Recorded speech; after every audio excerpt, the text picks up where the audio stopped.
하나님의 말씀을 보겠습니다. 구약성경 신명기 말씀입니다. 신명기 33장입니다.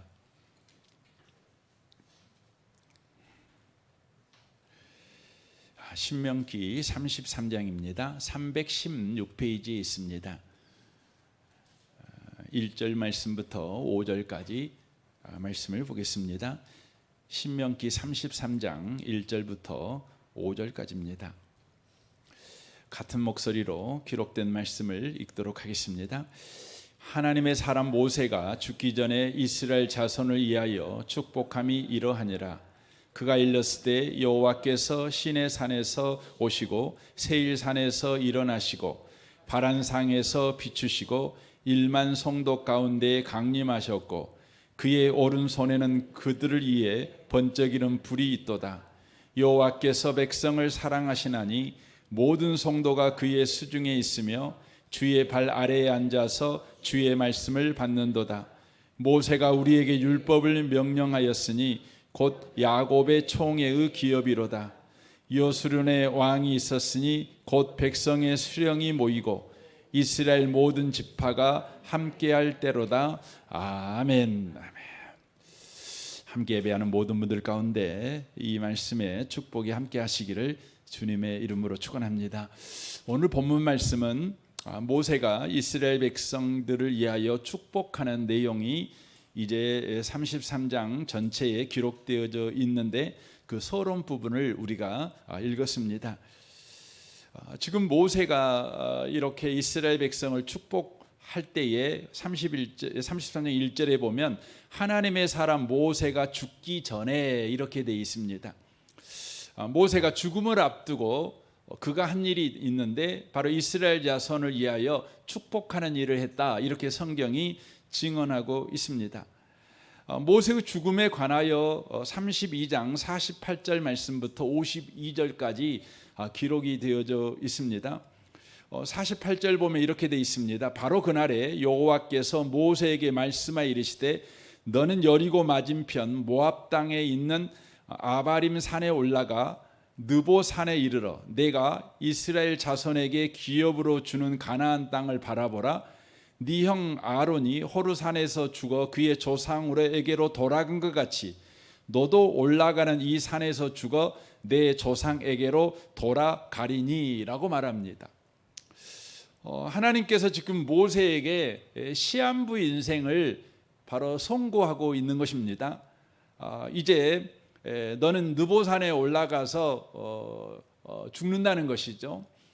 죽기 전에 네가 지금까지 이스라엘 백성을 데리고 와서 목적하는 그 가나안 땅을 바라보고 그리고 나서 너 죽는다, 이렇게 말을 하고 있는 것입니다.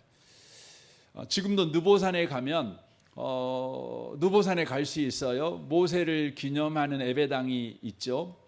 또 그곳에는 이렇게 철로 된 철뱀이 이렇게 있습니다. 그리고 거기에서 올라가서 보면 여리고나 요단강이나 이게 싹 보입니다. 그걸 보고 너 죽는다, 이렇게 말씀하는 것이죠. 그러니까 모세가 지금 120살인데 그의 눈이 흐려지지 않았습니다. 죽을 건강이 아니에요. 썽썽합니다. 그런데 우리 하나님께서 이제 모세에게 말하는 것이죠. 너 이제 죽어, 이렇게 말하는 것이죠. 이 말을 듣고 모세가 며칠 만에 죽은지 정확하게는 알 수 없지만 아마 길게 일주일도 가지 않았을 것입니다. 그리고 모세는 죽습니다. 모세는 40년 동안 하나님께 순종하였고 그 못난 이스라엘 민족을 끌고 광야에서 헌신하여 여기까지 데려온 그 하나님의 사람입니다. 여러분, 그런 사람에게 하나님이 보상으로 지금 뭘 주고 있는 거죠? 죽음을 주고 있는 것입니다.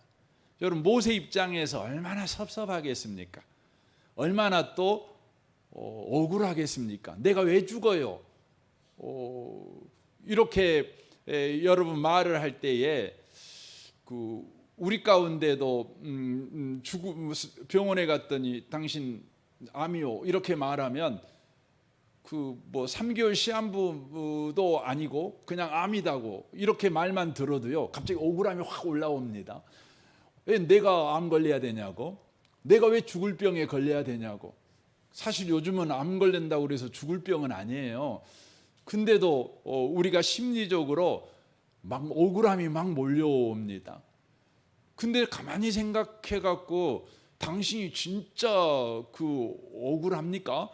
이렇게 물어봐 갖고 억울한 이유를 레포트로 한 장 정도 써 갖고 제출하시오. 이렇게 하면 집에 앉아 갖고 내가 진짜 죽는 게 억울할까 하고 하면서 이렇게 써 보려고 하면 사실 억울할 사람 별로 없어요. 별로 억울할 사람 없어요. 그 여러분이 국가와 민족을 위해서 독립운동 해본 적도 없고 그러잖아요. 뭐 여러분 자식 키우느라고 수고는 하셨지만 가만히 생각을 해보면 뭐 죽는다고 해서 당장 억울한 것 같이 생각이 들지만 실제 억울한 그 내용을 써보라 그러면 사실 쓸 일이 별로 없어요. 알고 보면 우리는 죽어 마땅한 사람들이에요. 근데 모세는 사실 달라요. 모세는 억울한 목록 한번 써봐라 그러면 쓸 게 있어요. 출애굽기 그 민수기 이렇게 써갖고 내놓을 수 있어요. 본인이 얼마나 헌신했고 얼마나 수고했는지. 그러니까 억울할 만하잖아요. 근데 참 희한합니다. 억울한 구체적인 내용이 있는 모세는요, 그 하나님이 너 이제 죽어 이렇게 말을 했는데 섭섭해하지 않고요, 담담하게 하나님의 결정을 이렇게 받아들입니다. 그리고 나서 뭐 하냐면 당장 죽을 일이 며칠밖에 안 남았잖아요. 며칠도 일주일도 안 남은 사람인데 이 사람이 죽음을 앞두고 이런 일을 합니다. 여러분이 만약에 3개월 후에 죽는다, 진짜 죽는다 그러면 3개월 동안 뭐 하고 싶으세요? 아파갖고 이렇게 있지 않고 썽썽해요. 3개월 동안 썽썽해. 그리고 돈도 여러분 많아요.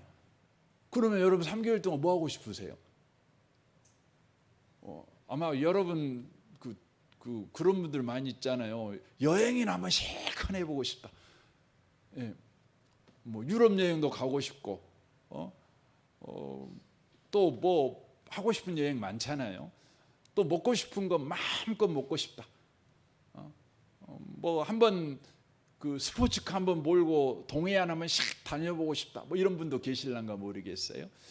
아무튼 다양한 거 생각을 하실 거예요. 근데 모세는 지금 몸이 상성해요. 그런데 그가 마지막 너 죽는다라고 말할 때 억울해하지 않고 뭐 하냐면 이스라엘 백성을 축복하는 일을 해요. 축복하는 일. 그러니까 모세의 삶에서 자기의 죽는 것보다 더 중요한 일이 뭐였다는 거죠. 자기가 행복해하는 것, 자기가 행복한 일을 한 것보다 더 중요한 일이 뭐였다는 거죠. 그게 뭐였냐면 이스라엘 자손을 축복하는 거였다는 거예요. 굉장하죠. 왜 모세는 이럴 수 있었을까요? 이럴 수 있는 이유가 딱 하나밖에 없죠. 자신의 죽음이 끝이 아니라 바로 영원한 천국에 입성하는 일이라는 것을 알기 때문에. 바울 사도가 그런 그 이야기를 하잖아요. 디모데후서 4장에서 이런 이야기를 합니다. 전제와 같이 내가 벌써 부어지고 나의 떠날 기약이 가까웠도다. 나는 선한 싸움을 싸우고 나의 달려갈 길을 마치고 믿음을 지켰으니 이제후로는 나를 위하여 의의 면류관이 예비되었으므로 주 곧 의로운 재판장이 그날에 내게 주실 것이며 내게만 아니라 주의 나타나심을 사모하는 모든 자에게도니라 라고 돼 있어요. 그러니까 바울이라는 사람도 자기 인생에서 가장 중요한 게 뭐였냐면 한 사람이라도 더 예수 믿게 하기 위해서 복음을 전하는 것이었어요.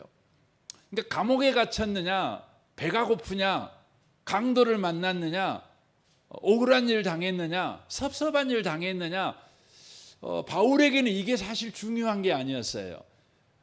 뭐가 가장 중요했냐면 바울은 한 사람이라도 더 예수 믿고 천국 가도록 복음을 전하는 것이었어요.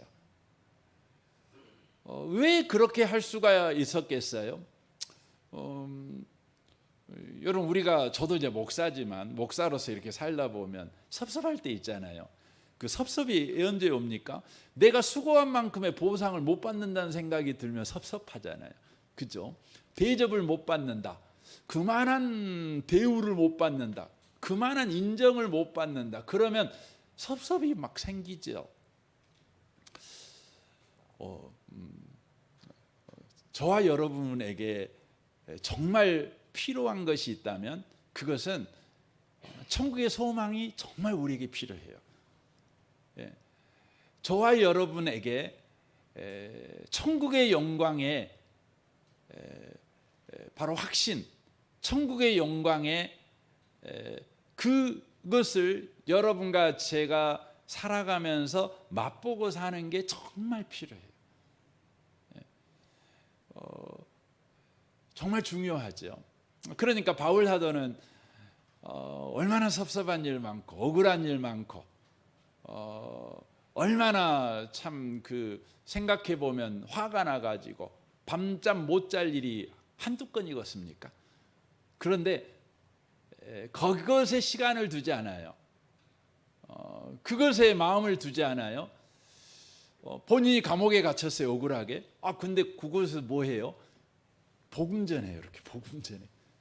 그렇죠. 로마 감옥에 갇혀갖고도 바울 사도가 한 일이 뭐죠? 사도행전 28장에 보면 바울 사도가 그 마지막 죽는 순간까지 한 일이 뭐냐면은 이렇게 말씀을 하고 있죠. 바울이 온 이태를 자기 셋집에 머물면서 자기에게 오는 모든 사람을 다 영접하고 하나님 나라를 전파하며 주 예수 그리스도에 관한 모든 것을 담대하게 거침없이 가르치더라, 이렇게 말씀하고 있습니다.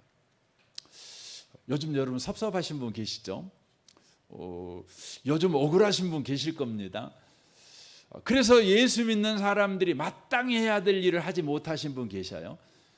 그 아버지가 마땅히 해야 될, 엄마가 마땅히 해야 될, 아내와 남편이 마땅히 해야 될 일을 못해요.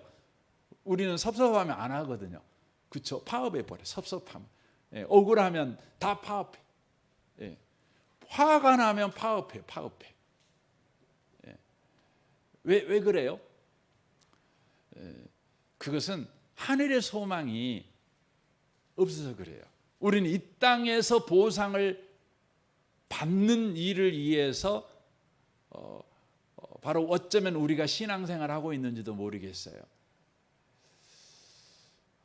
모세는 하나님께서 너 죽자 그랬더니요, 안 섭섭해했어요. 제가 모세라면 섭섭할 것 같아요. 왜냐하면 모세만큼 수고하고 헌신한 사람이 사실은 없거든요. 저는 하나님이 너 내일 죽자 그러면 사실 억울해하면 저는 안 되는 사람이라고 생각이 들어요. 내가 가만히 생각을 해봤어요. 왜냐하면 모세하고 비교해 갖고 생각하면 100분의 1도 10,000분의 1도 사실은 나는 수고해 본 적이 없어요. 헌신해 본 적이 없어요. 제가 며칠 전에 제 동기 목사님들을 이렇게 만났어요. 만나갖고 좀 같이 지내는데 우리 동기 목사님들은 다들 좀 어렵게 목회를 하시는 분이시기들이에요. 한 분은 그 장애가 있으셔갖고 눈이 안 보여갖고 그 사모님도 눈이 안 보이셔서 1급 그 시각 장애인이셔요. 근데 그렇게 이제 목회를 하는데 이제 성도님들이 뭐 2명, 1명 뭐 이렇게 목회를 이렇게 하셔요. 그리고 또 한 분은 그 개척했다가 너무너무 힘들어 가지고 그만둬 갖고 거의 20년 가까이 그냥 그 부목사로 그렇게 그 사역을 했던 분이셔요. 근데 그분들하고 내가 비교해 보면 저는 정말 그 편안한 중에 목회를 지금까지 해왔죠. 그 말을 뒤집어서 말하면 그분들은 정말 헌신했어요. 그럼에도 불구하고 목회 자리를 안 떠나고 복음 전하는 자리를 안 떠나려고 정말 몸부림을 치면서 여기까지 오신 분이세요.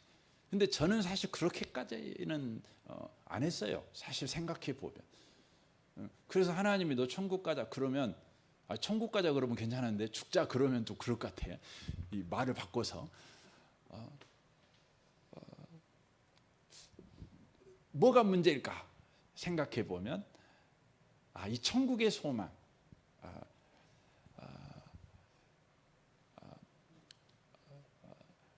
우리가 태어나서 죽는 것이 다라고 하는 이 땅에서 그냥 복 받고 잘 사는 것, 그것의 마음을 너무나 빼앗기고 우리가 사는 까닭에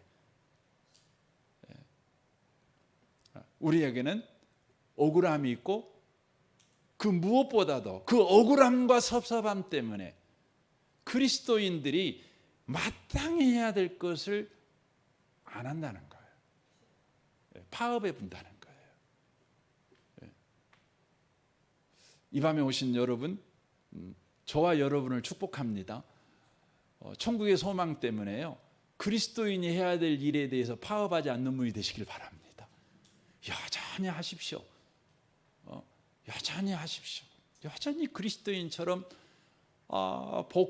복음을 전하고 한 영혼이 천국 가게 하는 일을 위해서 여러분이 아버지면 아버지 노릇 여전히 하시고, 어머니면 어머니 노릇 하시고, 아내면 아내 노릇 하시고, 남편이면 남편 노릇 하십시오. 또 교회에서 각양 직분을 받았다면 그 직분을 여러분 하시는 분들이 꼭 되시기를 바랍니다.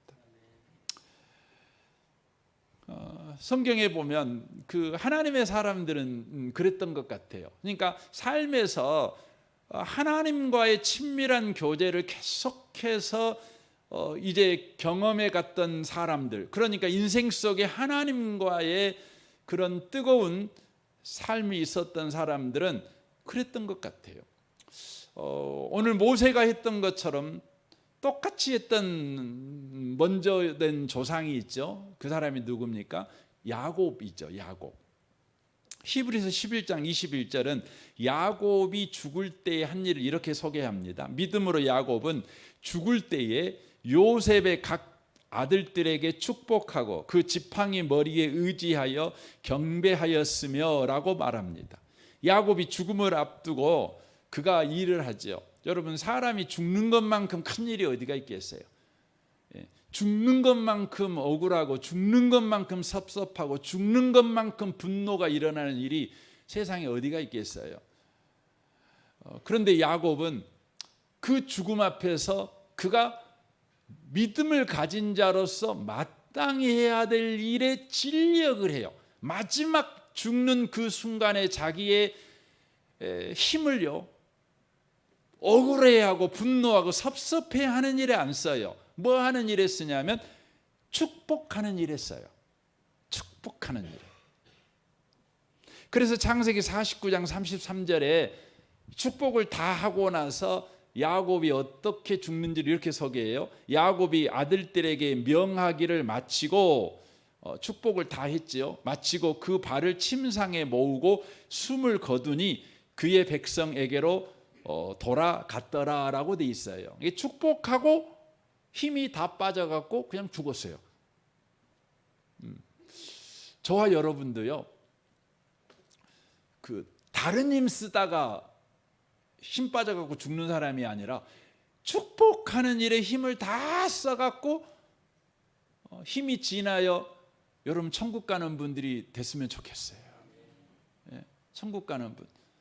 그러니까 저는 저희 교회 성도님들을 위해서 기도합니다. 저도 제 자신을 위해서도 기도해요. 저는 우리 성도님들이요, 그 인사불성 상태에서 물론 하나님의 어떤 뜻이 있어서 그러실 수 있겠지만 안 그렇게 하고 다들 의식을 갖고 마지막 순간에 이렇게 자녀들 또 성도님 또 제가 마지막 임종예배하러 갔다면 제 손을 붙잡고 축복하다가 여러분 천국 갔으면 좋겠어요. 예. 한 분도요 그냥 아파갖고 그냥 의식 없이 돌아가시지 말고 아침밥 잘 드시고 점심밥도 잘 드시고 그리고 여러분이 성경책 또 여러분이 좋아하는 한 장 딱 읽고 그리고 찬송 부르시다가 아무래도 내가 갈 것 같아. 그래서 저한테 전화하셔서 목사님 제가 아무래도 좀 갈 것 같아요. 좀 와주실랍니까? 그리고 여러분 자녀들 불러갖고 아무래도 내가 좀 갈 것 같다. 좀 와라 좀. 그래서 오는 거죠. 그리고 다들 축복하고 그리고 여러분 천국에 가서 여러분 저녁밥은 천국에 가서 주님과 함께 드시는 것으로 그렇게 했으면 좋겠어요. 예. 여러분 이게 예수 믿는 사람, 이게 하나님께서 저와 여러분에게 하기를 원하셔요. 여러분 예수 믿는 사람은 죽을 때요 후손들에게 절대 짐을 남기시면 안 돼요. 후손들에게 축복만 남기셔야 돼요. 짐을 남기면 안 돼요. 빚을 남기거나 왼수를 남기고 가거나 그러시면 안 돼요. 그러니까 여러분 우리가 살다 보면 빚도 질 수 있잖아요. 근데 주님은 말씀에 예수 믿는 사람한테 사랑의 빚 외에는 빚지지 마라 그래요. 그래서 여러분 천국 가기 가까워지면 빚청산 꼭 하세요. 자식들한테 빚 남겨갖고 아버지가 물려준 유산 안 받아갖고 유산 포기각서 이렇게 이런 거 하게 하지 마세요. 아버지가 남겨놓은 건 내가 다 받겠습니다. 이런 자식이 되게 하세요. 이를 위해서 여러분 꼭 빚은 절대 남기시면 안 돼요. 그래서 여러분이 빚 내갖고 집 샀으면 여러분 그 빚 청산하고 적은 집으로 가시고 그래서 빚 남기지 마세요. 여러분 자녀들한테는 절대 그 왼수를 남기지 마세요. 왼수를.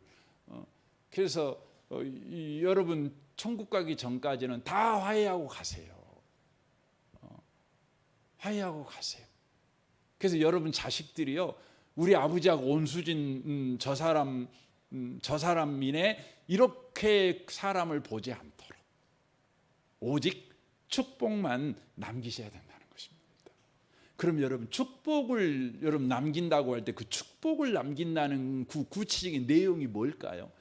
2절부터 한번 봐보십시오. 그가 일렀을 때 여호와께서 시내 산에 오시고 세일산에서 일어나시고 바란산에서 비추시고 1만 성도 가운데에 강림하셨고 그의 오른손에는 그들을 위해 번쩍이는 불이 있도다. 여호와께서 백성을 사랑하시나니 모든 성도가 그의 수중에 있으며 주의 발 아래에 앉아서 주의 말씀을 받는도다라고 돼 있어요. 그러니까 모세가 이제 축복을 하는데 그 축복의 내용을 보면 니들 부자 되라. 꾸지 말고 꾸어준 사람 되라. 이렇게 말하고 있는 것이 아니라 하나님이 누구시고 하나님이 우리를 어떻게 대하시는가를 지금 알려주고 있어요. 여러분 축복이 뭐냐? 축복이 뭐냐면 하나님이 나를 어떻게 대하고 계시는지를 알려주는 거예요. 이게 축복이에요. 이게 축복. 그래서 모세가 그렇게 하는 것이죠. 그러니까 다른 말로 말씀을 드리면 축복이 뭐냐면 복 주시는 이의 능력과 그의 성품을 바로 알려주는 거예요.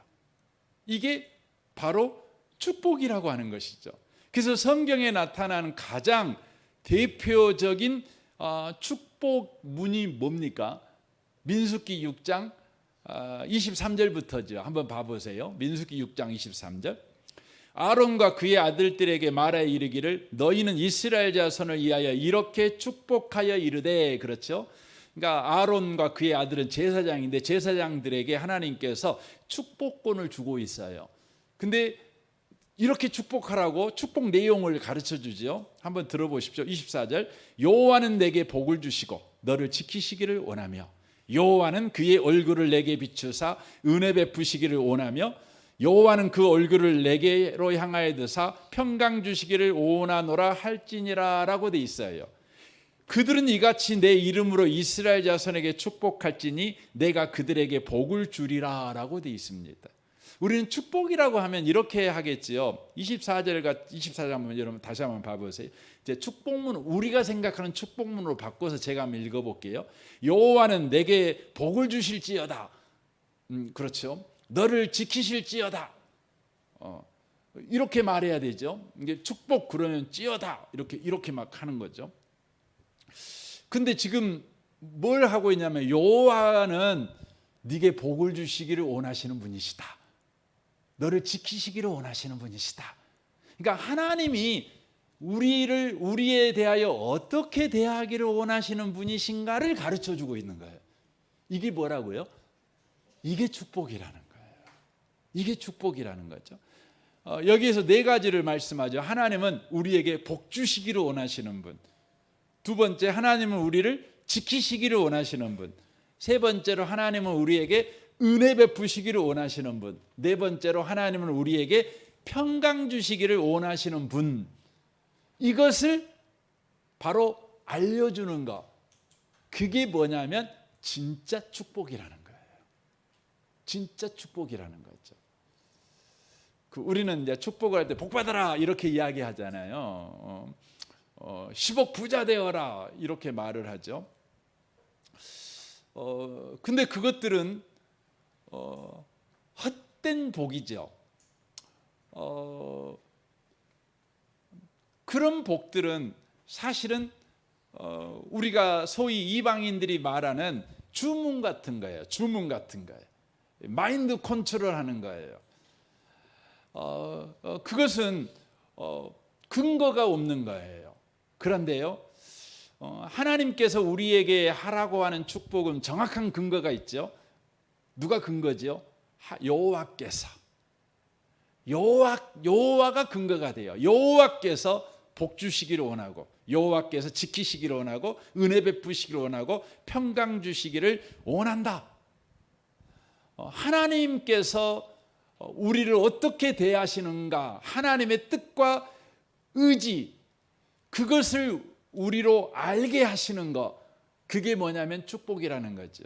이 축복을 하게 될 때에 하나님은 어떻게 해요? 자신의 이름으로 사람들한테 하나님은 이런 분입니다 라고 소개를 했다면, 하나님은 자신의 명예를 더럽히지 않기 위해서, 명예를 위해서 어떻게 해요? 자기의 이름으로 축복한 대로 그래요 하신다는 거예요. 그래서 그들이 내 이름으로 이스라엘 자손에게 축복할지니, 이렇게 돼 있죠. 내 이름으로 이스라엘 자손에게 축복할지니 내가 그들에게 복을 주리라 라고 돼 있죠. 그러니까 하나님이 누구신가를 소개했을 때에 그 요구를 하나님이 먼저 하고 있잖아요. 하나님이 너희들 갖고 내가 이런 하나님이라고 다가서 말을 해. 그러면 니들이 말하면 내가 내 이름대로 내가 너희들을 복 줄 거야, 이렇게 말을 하고 있는 것입니다. 여러분, 우리 교회 성도님들은 끊임없이 서로가 하나님이 우리를 어떻게 대하기를 원하시는지 이렇게 말해 줄 아는 진짜 축복을 하는 우리 교회가 됐으면 좋겠습니다. 성경은 주의 이름으로 말하라고 그래요. 주의 이름으로. 그러면 응답하겠다고 말하죠. 그 말이 뭔 말입니까? 이 민수기 6장의 말씀에 빗대어 말씀하면 주님이 누구이신지를 말하면 그대로 하겠다는 겁니다. 그러므로 여러분 자신을 축복할 때에도 하나님이 여러분을 어떻게 대하기를 원하시는가를 늘 가르쳐 주세요. 가르쳐 주세요. 아침마다 하나님은 너를 축복하기를 원하는 분이고, 너를 지키시기를 원하는 분이고, 너에게 은혜 베푸시기를 원하시는 분이고, 너에게 평강을 주기를 원하는 분이다 라고 가르치고, 또한 여러분 자녀에게도, 또 여러분 직장 동료에게도, 또 우리 교회 순모임할 때의 순원들에게도 계속해서 가르쳐 주라는 겁니다. 이게 축복이라는 것이죠. 신약 성경에서는 축복을 이렇게 가르칩니다. 고린도후서 13장 13절에 바울이 하는 축복 내용이죠. 주 예수 그리스도의 은혜와 하나님의 사랑과 성령의 교통하심이 너희 무리와 함께 있을지어다, 이렇게 이야기합니다. 이게 이제 우리 예배 때 드리는 마지막 축도 내용입니다. 마지막 축도가 이제 우리 합동 측에서는 목사님들한테 축도는 두 가지를 할 수 있다, 이렇게 헌법에 명기가 돼 있어요. 두 가지를 가지고 축도를 해야 된다. 하나가 민수기 6장 24절부터 26절까지, 그리고 고린도후서 13장 13절, 이 두 가지를 가지고 축복을 하라고 그렇게 정해 놨습니다. 그러니까 여기에 보시면 주 예수 그리스도는 뭐 하시는 분이에요? 은혜 베풀어 주시는 분이셔요. 하나님은요, 사랑을 베푸시는 분이셔요. 성령님은요, 교통하게 하셔요. 통하게 하시는 분이에요. 통하게 하시는 분이에요. 관계하게 하시는 분이죠. 그러니까 흘러가게 하는 것이죠. 흘러가게 하는 것이죠. 그러니까 예수의 은혜와 하나님의 사랑이 바로 우리에게 흘러오게 하시는 분, 또 성도와 성도 사이에 흘러가게 하시는 분, 그분이 누구냐면 성령님이시라는 것이죠. 그래서 우리는 이렇게 축복하는 것이죠. 여러분, 예배 때는요, 교회 질서를 위해서 목사만 축도를 하는 거예요. 하지만 여러분, 일상에서는 예수 믿는 사람은 누구나 다 축복권이 있어요. 그래서 여러분이 일상에서는 여러분 축도를 많이 하시기를 바랍니다. 축복권을 많이 쓰시기를 바랍니다. 여러분, 예배 때는 여러분이나 저나 다 같이 축도를 해버리면 교회 질서가 없어지고 소란스러워지기 때문에 교회에서는 목사만 축도를 하게 정해놨어요. 하지만 여러분의 일상에서는 여러분이 마음껏 축도를 하십시오. 특별히 가정에서는 아버지들이 축복권이 있으니까 마음껏 축복하세요. 아버지가 안 계시면 어머니들이 또 축복하세요. 또 아버지 어머니가 없으면 제일 맏형이 축복하세요. 여러분, 그렇게 하세요. 혹시나 우리는 아버지도 없고 어머니도 없고 맏형도 없고 누가 축복해야 될지 모르겠으면 여러분이 여러분 자신을 축복하세요. 하세요. 어떻게 축복하라고요? 하나님이 나를 어떻게 대하시는가, 이걸 축복해 주시는 거예요. 하는 것입니다. 고린도전서 1장 3절에서는 바울은 이제 성경 서신서를 쓸 때 축복하죠. 하나님 우리 아버지와 주 예수 그리스도로부터 은혜와 평강이 있기를 원하노라, 이렇게 말합니다. 이 축복은 바울 사도가 서신서를 쓰는 모든 서신서의 처음에 똑같은 축복입니다. 그래서 갈라디아서 1장 3절에도 보면 우리 하나님 아버지와 주 예수 그리스도로부터 은혜와 평강이 있기를 원하노라, 이렇게 하죠. 에베소 1장 2절에도 보면 하나님 우리 아버지와 주 예수 그리스도로부터 은혜와 평강이 너희에게 있을지어다 라고 하고 있죠. 여러분들도 이렇게 축복하세요. 왜냐하면 하나님이 우리에게 하시는 일이 많지만 그 모든 것을 모아보면 사실 은혜와 평강이에요. 은혜와 평강 주기를 원하셔요. 그래서 하나님은 우리에게 은혜를 주기를 원하시고 하나님은 나에게 평강을 주기를 원하신다. 이렇게 축복하시라고 하는 것입니다. 너무너무 중요한 것입니다. 우리가 그런 축복을 할 때 하나님은 자신의 이름의 명예를 걸고 우리에게 복을 주신다는 거예요. 복을 주신다는 거예요. 그리고 듣는 이들로 하여금 이렇게 축복함으로 말미암아 뭐가 생기죠? 하나님을 바라보게 만들어요. 그래서 여러분, 가장 위대한 축복의 결과로 축복을 받는 사람에게 나타나는 것이 뭐냐면 바로 주님을 바라봐요. 주님을 의지하게 돼요. 여러분, 주님이 우리에게 은혜 베풀어 주신다라는 말을 들었을 때 그 주님을 우리가 의지하게 됐죠. 그래서 시편 73편 25절에 보면 이렇게 돼 있어요. 하늘에서는 주 외에 누가 내게 있으리요? 땅에서는 주밖에 내가 사모할 리 없나이다. 내 육체와 마음은 쇠약하나 하나님은 내 마음의 반석이시요 영원한 분깃이시라. 무릇 주를 멀리하는 자는 망하리니 음녀같이 주를 떠난 자를 주께서 다 멸하셨나이다. 하나님께 가까이함이 내게 복이라. 내가 주 여호와를 나의 피난처로 삼아 주의 모든 행적을 전파하리이다. 그러니까 이 시편 기자는 끊임없이 권위자들로부터 축복을 받은 것 같아요. 하나님이 누구이신지 계속해서 축복을 받았죠. 이로 인하여서 그가 공고한 상황 가운데 있었을 때에 바로 그렇게 하시는 하나님을 앙망하는 거죠. 바라보는 거죠. 그러면서 그는 경험하죠. 하나님을 가까이 하면 내게 복이다. 이 고백을 하고 있다고 하는 것입니다. 이 밤에 오신 복 있는 성도 여러분과 제가요, 이런 그 축복이 저와 여러분에게 늘 있었으면 좋겠습니다. 그래서 여러분, 우리 인생에서 가장 심각한 일이 죽음이지만 이것은 가장 대표적인 우리에게 일어나는 어려운 일이죠. 우리에게는 여러 어려운 일이 많이 생기잖아요.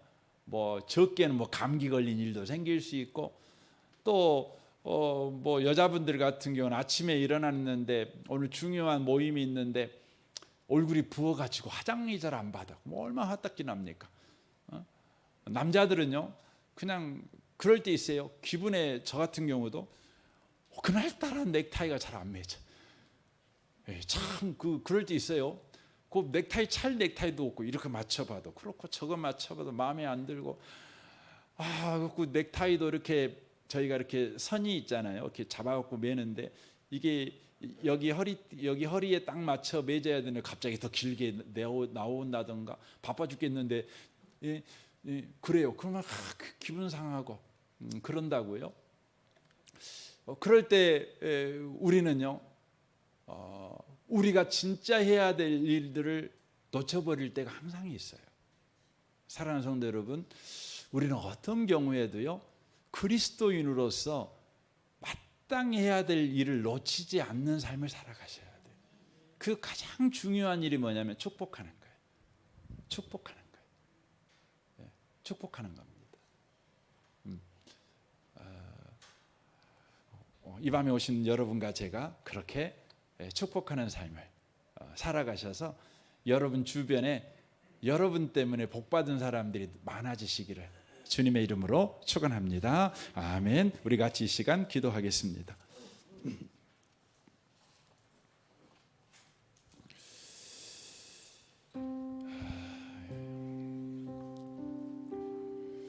모세는 하나님께서 이제 그만 이 땅을 떠나자라고 말할 때 섭섭하고 억울해할 만한 그런 자격이 있는 사람이지만 그는 그렇게 하지 않고 그리스도인이 마땅히 해야 될 그 일에 마지막 힘을 썼습니다. 축복하는 것이었습니다. 주님, 우리는 섭섭해하다가 억울해하다가 분노하다가 그리스도인이 마땅히 해야 될 일을 파업하는 일이 없게 하여 주옵소서. 놓치는 일, 다음으로 미뤄버린 일이 없게 하여 주옵소서. 혼신의 힘을 다해, 나의 마지막 힘을 다해 우리가 해야 될 일은 한 사람이라도 축복하는 것입니다. 한 사람이라도 더 예수 믿게 하기 위해서 복음을 전하는 것입니다. 하나님이 누구신지, 하나님이 나를 어떻게 대하시는지, 주님, 우리의 인생이 그렇게 되기를 원합니다. 우리의 죽음 천국 가는 그날이 마지막 축복하다 천국에 입성하는 그런 복을 우리에게 허락하시옵소서. 우리 시간 같이 기도하기를 원합니다.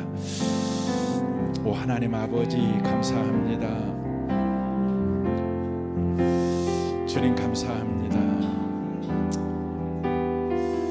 이 밤에 다시 한번 주께 감사하고 또 감사한 것은 우리를 주님께서 그리스도인이 되게 하셨다는 것입니다. 오 주님 감사합니다. 우리는 영원한 영광의 천국이 기다리고 있는 사람이고 하나님께서 준비한 면류관이 기다리고 있는 사람들입니다. 이 영광스러운 신분, 영광스러운 지, 영광스러운 운명과 미래를 가지고 살아갑니다. 그럼에도 불구하고 우리는 어떤 일을 만나면 섭섭해하고 억울해하고 분노하다가 그리스도인으로서 마땅히 해야 될 일을 하지 못합니다. 파업해버립니다. 내일로 미뤄버립니다. 오 주님, 우리가 축복하는 일을 멈추지 않도록 우리를 축복하여 주옵소서. 역사하시옵소서. 주님 감사합니다. 우리를 천국 백성 되게 하셔서 감사합니다. 우리는 죽으면 기다리고 있는 것이 망월동이 아니라 저 영광스러운 천국임을 우리가 압니다. 주님의 면류관이 우리를 기다리고 있습니다. 이것이 예수를 믿은 우리의 신분이며 우리의 지위이며 우리의 운명이며 우리의 미래입니다. 이런 신비하고 놀라운 복을 받은 자이오나 우리는 조그만 일을 만나도 섭섭해합니다. 억울해합니다. 분노 때문에 그리스도인으로서 마땅히 해야 될 일을 하지 못하고 파업해버립니다. 다음으로 미뤄버립니다. 오늘 모세를 우리는 보았습니다. 모세를 생각할 때 그가 섭섭한 것은 정당합니다. 억울해하는 것도 정당합니다. 그럼에도 불구하고 모세는 담담하게 하나님의 결정을 받아들였고 자기의 남은 생애의 마지막 힘을 이스라엘 백성을 축복하는 일에 썼습니다. 사실 우리는 섭섭하고 억울해하지만 그럴 만한 자격이 없는 사람들입니다. 그럼에도 불구하고 우리는 축복하는 일을 멈춰버리고 있습니다. 주님, 이 밤에 우리를 불쌍히 여겨 주옵소서. 다시 한번 천국의 소망으로 예수 안에 있는 자의 그 운명과 그 신분의 그 신비함과 그 놀라움을 다시 한번 우리가 기억하고 우리의 남은 힘을 축복하는 일에 쏟아붓는 우리가 되게 축복하여 주옵소서. 한 사람이라도 더 예수 믿게 하는 일에, 주님을 바라보게 하는 일에, 주님을 의지하게 하는 일에, 주님을 찬양하게 하는 일에, 주님을 붙잡게 하는 일에 주님, 우리가 그렇게 쓰여지는 자 되도록 우리를 축복하여 주옵소서. 주님을 찬양합니다. 예수님의 이름으로 기도합니다. 아멘.